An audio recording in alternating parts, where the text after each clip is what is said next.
और अगर सत्संग है हमारे जीवन में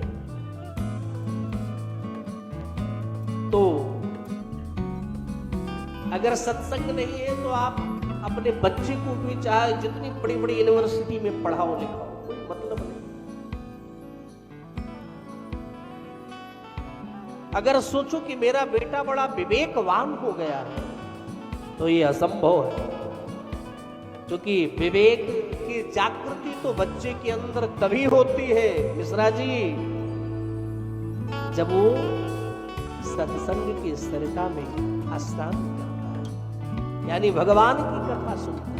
ये मैं नहीं बोल रहा हूं, रामायण भी यही कह रहा है। क्या कह रहा है? बेनो सत्संग विवेक न होई।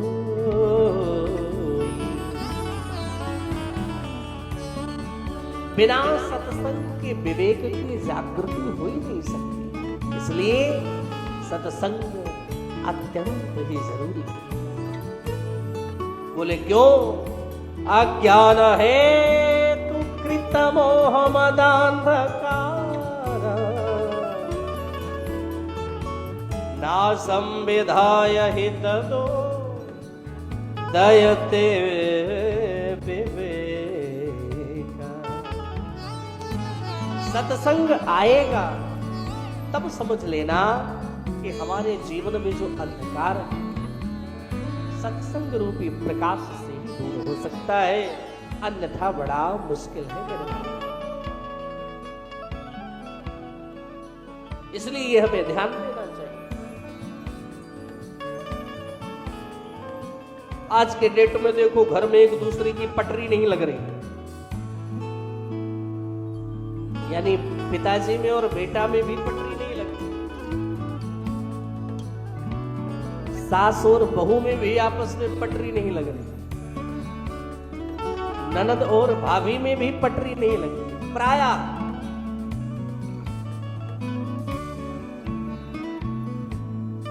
ननद यहां ननद है तो अपनी भाभी से परेशान, जब वो खुद कहीं भाभी बन जाती है तो वहां भी परेशान। तो ये सब क्या है? एक विडंबना ही है समाज में।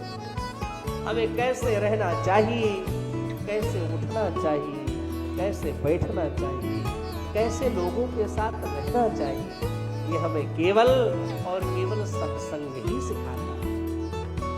अगर हम ये प्रयास करें कि हम टीवी के माध्यम से इसकी जानकारी लेंगे, किसी सीरियल के माध्यम से इसकी जानकारी लेंगे, तो वो हमें इसका ज्ञान नहीं देगा।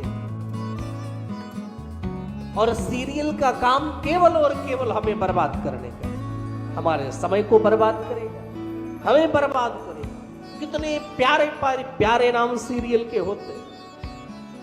बहुत पहले एक सीरियल आता था, हमने सुना था, उसका नाम था दिया और बाती।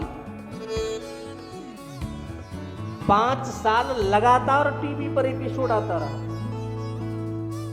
1-2 साल नहीं, 5 साल लगातार एपिसोड चलता रहा उस दिया बाती का, और फिर भी नाम इतना छोटा, दिया और बाती।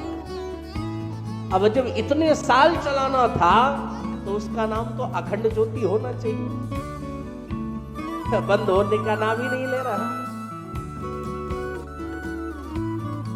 क्योंकि सीरियल यही सिखा रहा है कि अपनी जेठानी से कैसे लड़ना है, आपको सीरियल से जानकारी मिलेगी। अपनी सास से कैसे लड़ना है, सीरियल से जानकारी मिलेगी। हमारा समय जा रहा है, और वहां पर इस सीरियल के जो लिखने वाले हैं, बनाने वाले हैं, इसके प्रोड्यूसर हैं, पैसे लगाने वाले हैं, वो अपने घर में बैठे बैठे माला माल हो। और मैं आपसे विनती करता हूं कि जितना समय आप सीरियल में देती है मेरी माँ, मेरी बहन, काश उतना समय अगर रामायण को पढ़ने में, राम को जानने में, भगवान कृष्ण को जानने में, भगवत गीता को जानने में लगाओगे तो तुम्हारा उद्धार हो जाएगा। ये मेरी गारंटी आपसे।